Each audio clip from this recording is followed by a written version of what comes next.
So I came up with this tier one, tier two, tier three city philosophy. And what it means is that tier one cities are cities that have an immense emotional premium to own. Cities like New York City, cities like Austin, cities like Sun Valley, right? Like cities that have an emotional tie, emotional bragging rights, or just like security or class, whatever, elitism. People just want to own in these cities. People from all over the world want to own in these cities. Now, tier two cities tend to be geographically very close to tier one cities. And I did this investing strategy many times where I would pick a city that's very geographically close to a tier one city that's easy to get into the tier one city, but not tier one. Those cities, you're going to see a small, if not break even situation with the carrying cost as well as the rental value, right? So that's like kind of like the entry level where it's like it starts making sense as a good investment, because while the rental spread is very, very slim, it's better than not having a rental spread like you'll see in tier one cities where you're possibly even losing money. But you're not also making a humongous spread, right? You're making just enough to kind of carry the property. That's a tier two city.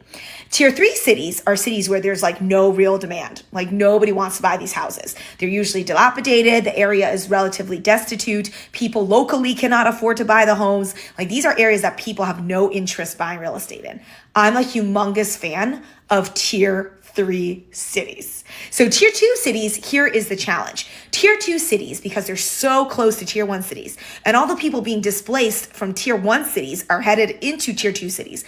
Tier two cities tend to be very, very anti-landlord friendly. They tend to really support all of this displacement. They're getting a lot of people who can't afford tier one cities but want to live close to it, and you're dealing with this tenant population that is very pro-tenant. They have a lot of rights. It doesn't behoove you as an investor to invest in that. Your spreads are thin as shit, if not non-existing.